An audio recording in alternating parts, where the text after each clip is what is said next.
Thread ট্রেসিংয়ের basic পার্টটুকু দেখা শেষ।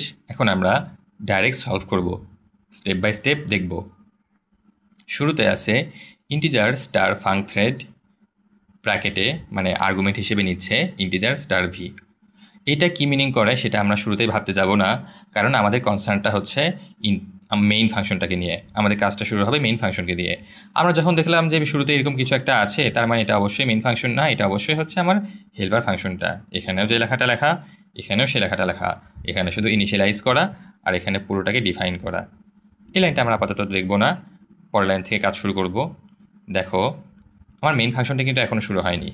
Main ফাংশনের আগেই ও একটা ইন্টিজার স্টার টিরেট নামে একটা পয়েন্টার ডিক্লেয়ার করে ফেলছে। তার মানে মেইন ফাংশনে যেহেতু ও বাইরে আছে, আমরা সম্ভবত একে গ্লোবাল ভ্যারিয়েবল বলতে পারি। আমার কাছে টার্মিনোলজিটা হয়তো ঠিক নাও হতে পারে, বিকজ আমি পুরোপুরি হয়তো ভাবে বলতে পারবো না কোনটা কী নাম, কিন্তু এটা মেইন ফাংশনে বাইরে আছে। এটা সবার জন্য অ্যাক্সেসেবল। আই হোপ এটা আমি কারেক্ট বলতেছি। যাই হোক, সেটা বড় কথা না। টিরেট নামে একটা পয়েন্টার এক্সিস্ট করে, বা একটা পয়েন্টারকে ডিক্লেয়ার করলাম আমরা এইভাবে, তাই না? যাই হোক, মাথা থাকলো। আমাদের কাজটা শুরু হবে মূলত এখান থেকে, মেইন ফাংশন থেকে। এখন মেইন ফাংশন থেকে কাজটা যে শুরু হবে, মেইন ফাংশন থেকে কাজটা শুরু হওয়ার জন্য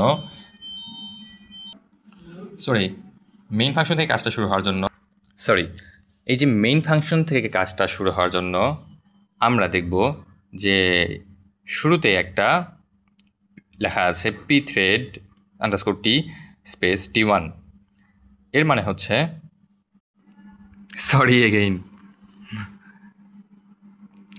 এখন যেটা বলছিলাম যে পি থ্রেড T1 এর মানে হচ্ছে, আমরা তো ইউজুয়ালি জানি যে আমরা যখন ইন্ট এই সাপোজ নাম লিখি এই সি বা জাভাতে, তখন নাম নামে একটা ভ্যারিয়েবল ডিক্লেয়ার করা হয়, তাই না?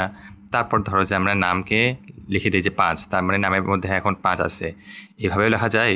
আবার হচ্ছে ইন্ট নাম ইকুয়াল টু 5, এভাবে লেখা আছে, তাই না? এটাও ওকে, এটাও ওকে। তার মানে আমার এটা হচ্ছে ডাটা টাইপ, আর এটা হচ্ছে আমার ভ্যারিয়েবল, তাই না? ভ্যারিয়েবল, আর এটা হচ্ছে ভ্যালু। ডাটা টাইপ, এটা হচ্ছে আমার ভ্যারিয়েবল, এটা হচ্ছে ভ্যালু। এটা তো জানা কথা, যেহেতু আমরা সি ল্যাঙ্গুয়েজ মোটামুটি দেখে আসছি। তো কথা হচ্ছে আমরা যখন পি থ্রেড T1 এভাবে লিখি, এটা মানে হচ্ছে এই ডাটা টাইপ বলতে বোঝায় আমার থ্রেড ক্রিয়েটের জন্য একটা ডাটা টাইপ, আর এই T1টা হচ্ছে থ্রেড স্টোর করার জন্য একটা ভ্যারিয়েবল। এটা আমার যেমন ছিল নাম, একটা ইন্টিজার স্টোর করার জন্য একটা ভ্যারিয়েবল, এখানে আমি ইন্টিজার স্টোর করব, তো এটা হচ্ছে একটা থ্রেড ভ্যারিয়েবল বলতে পারো। T1টা হচ্ছে আমার একটা থ্রেড ভ্যারিয়েবল, থ্রেড না কিন্তু থ্রেড ভ্যারিয়েবল। এর ভেতরে আমরা থ্রেডটাকে রাখবো। তো বললাম যে এটা আমার থ্রেড ভ্যারিয়েবল। এখন ইন্টিজার n ইকুয়াল টু 5, এই তো জানা কথা যে ইন্টিজার n ইকুয়াল টু 5, ধরো যে নামের জায়গাতে n একই জিনিস, তাই না? ভ্যারিয়েবল নাম। তো n নাম একটা ভ্যারিয়েবলের মধ্যে আমরা 5টাকে রাখলাম। তো ব্যাপারটাকে আমরা এখন সুন্দরভাবে লিখি। এগুলো তো আমার তেমন কিছু ছিল না, জাস্ট বোঝানোর জন্য। মূল জিনিসটা হচ্ছে এই n ইকুয়াল টু 5 এটা। তো আমি লিখলাম যে n এর ভেতরে 5 আছে। এখন এতটুকু কাজ শেষ। তারপর পি থ্রেড ক্রিয়েট, এটা মানে আমি কিন্তু শুরু ভিডিওতে বলছিলাম পি থ্রেড ক্রিয়েট বলতে বোঝায় মেইন ফাংশন কাজ করতে করতে হঠাৎ করে ও ডাক দেবে যে আমার একটা বাচ্চা দরকার, আমার একটা নতুন থ্রেড দরকার, চাইল্ড থ্রেড দরকার। ও একটা নতুন থ্রেডকে ক্রিয়েট করবে এই ফাংশনটাকে ইউজ করে। এখন কীভাবে ক্রিয়েট করবে?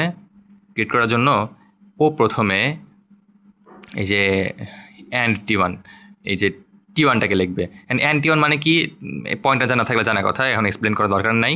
কথা হচ্ছে তুমি যেহেতু এখানে T1কে দেখতে পাচ্ছ, এটা মানে বোঝায় যে ও এখন T1 যে ভ্যারিয়েবলটা আমি ইনিশিয়ালাইজ করে রাখলাম থ্রেড ভ্যারিয়েবল, তার ভেতরে একটা থ্রেড ক্রিয়েট করবে, সেজন্য T1 তার অ্যাড্রেসটাকে পাঠাচ্ছে।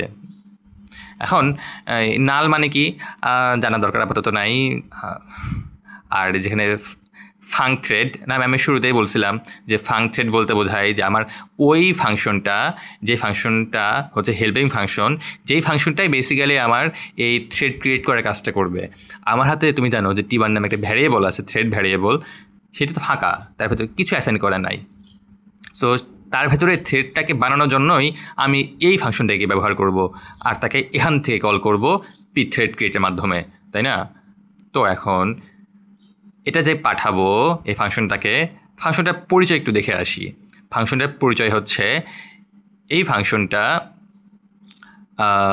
একটা ইন্টিজার পয়েন্টারকে এক্সপেক্ট করে আর্গুমেন্ট হিসেবে। ইন্টিজার পয়েন্টারকে কীভাবে এক্সপেক্ট করে হচ্ছে একটা ও অ্যাড্রেস চায়, মানে বেসিক্যালি ও পয়েন্টারটা হচ্ছে *v।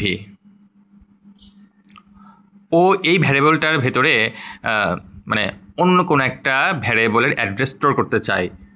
তো সেটাই আমরা কারটাকে স্টোর করতে চাই। আমরা চাই ধরো যে এই কোডের ক্ষেত্রে এনের অ্যাড্রেসকে, এন মানে কোনটা, এন মানে হচ্ছে এই যে 5, তাই না?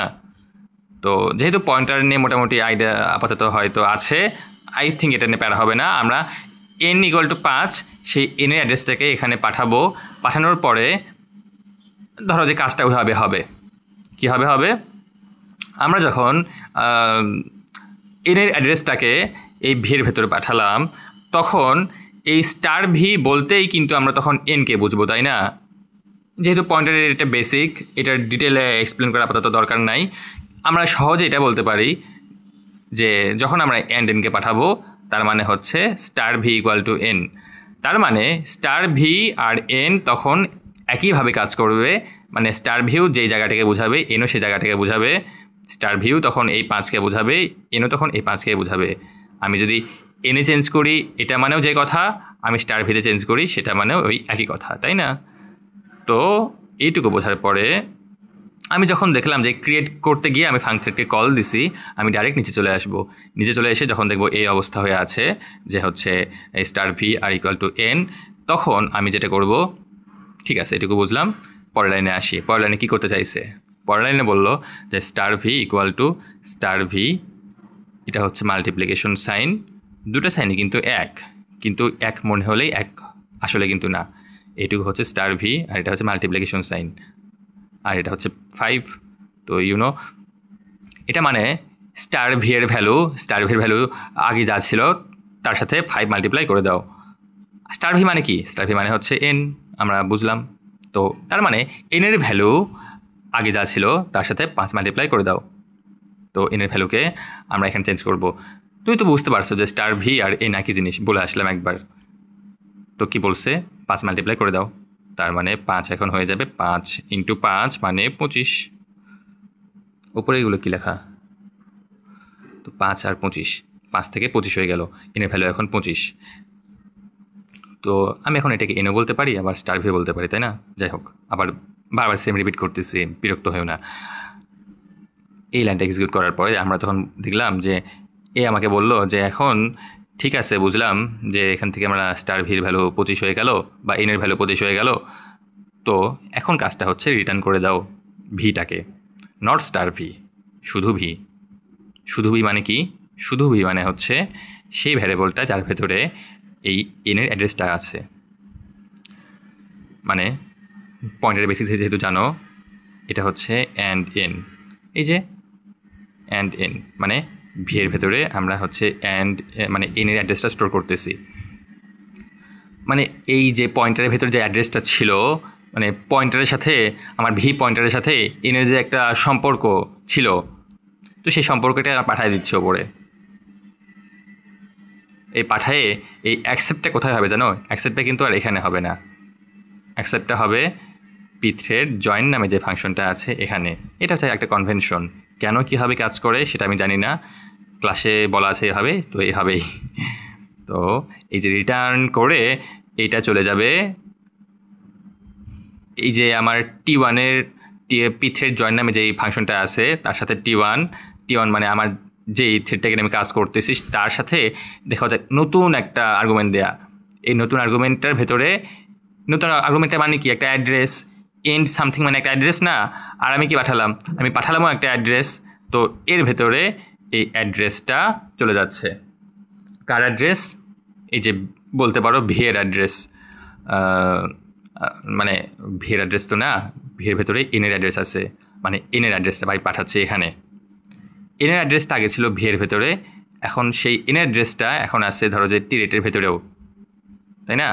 তার মানে আমি এখন বলতে পারি যে স্টার ভি মানেও যে কথা, আবার ধরো যে হচ্ছে স্টার টিরেট মানেও একই কথা, এটা মানেও এন, ওটা মানেও এন, তাই না? কারণ আমি ওই এনের অ্যাড্রেসটাই আবার কিন্তু এখানে পাঠিয়ে দিচ্ছি, তাই হচ্ছে না? কারণ এনের ভেতরে আগে হচ্ছে এন নিজে ছিল ওই যে অ্যাড্রেসের ভেতরে, সেই অ্যাড্রেসে আমি হচ্ছে পরবর্তীতে ওই অ্যাড্রেস বলতে আমি ভিকে বুঝাইছি, তারপরে আমি ওই অ্যাড্রেস বলতে টিরেটকেও বোঝাচ্ছি, তাই হচ্ছে না? তো স্টার ভি মানে যদি এন হয় তাহলে স্টার টিরেট মানেও এন হবে। এখন এইটুকু বুঝে গেছো। পরের লাইনটা হচ্ছে প্রিন্ট এফ থ্রেড রিটার্নড। আমার এখন প্রিন্ট করে কাজ শুরু হয়ে গেল। থ্রেড রিটার্নড, এটা হচ্ছে পার্সেন্টেজ ডি। বুঝতে পারছো? পার্সেন্টেজ ডি বলতে আমি এমন কিছুকে বোঝাচ্ছি সে যে কমা দেওয়ার পর যেটাকে আমি লিখব। এখন এখানে লেখা হচ্ছে টিরেট। আমার মনে হয় প্রশ্নে কোনো একটা ভুল হয়েছে, এরকম তো হওয়ার কথা না। হ্যাঁ সত্যি প্রশ্নে একটা ভুলই ছিল। যাই হোক, কারণ আমি বুঝতে পারছি প্রশ্নে ভুলটা আপাতত প্যারা খাওয়া দরকার নাই। আপাতত কথা হচ্ছে থ্রেড রিটার্নড এইটুকু প্রিন্ট হওয়ার পরে এইখানে কি প্রিন্ট করবে? স্টার টিরেট প্রিন্ট করবে। আর স্টার টিরেট কী জিনিস আমি হচ্ছে শুরুতেই বললাম যে স্টার টিরেট বলতে ওই এনকেই বোঝাচ্ছে, তাই না? তো স্টার টিরেট মানে হচ্ছে তাহলে এখন এনের ভ্যালু কত? 25। তাহলে আমার এই কোডের আউটপুট কী হবে? এই যে thread returned 25, thread returned 25। Star টিরেটটা আমি এই ভুলটা কেন করছিলাম, বা এই ভুলটা যদি আমি হচ্ছে ভুলই হয়ে থাকতো তাহলে কি হইতো? তুমি জানো যে পয়েন্টারে আমি যখন স্টার দিয়ে কিছু একটা প্রিন্ট করি তখন ডি রেফারেন্সড হয়ে ওই মূল আমি যার থেকে পয়েন্ট করে আসছিলাম তার ভ্যালুটাকে প্রিন্ট করে, কিন্তু আমি যদি স্টার ছাড়া প্রিন্ট করি তখন সে কিন্তু ওই যে ও যার থেকে পয়েন্ট হয়ে আসছিল তার অ্যাড্রেসটাকে প্রিন্ট করে। আমার মনে হয় সেই বেসিকটু জানা আপাতত দরকার নাই, বা হয়তো বা তোমার জানাই আছে, কিন্তু যাই হোক আমি স্টারটা যেহেতু মিস করছিলাম, স্টার মিস করলে এক জিনিস হতো আর স্টার দিলে এক জিনিস হচ্ছে। স্টার মিস করলে কী জিনিস হচ্ছে আপাতত এই কোডের ক্ষেত্রে জানা দরকার নাই, সবসময় স্টার দেওয়াই থাকবে। স্টার দেওয়া থাকলে আমি হচ্ছে ডাইরেক্ট ওই এনটাকে পেয়ে যাচ্ছি। আমার মনে হয় এটুকু মোটামুটি ক্লিয়ার।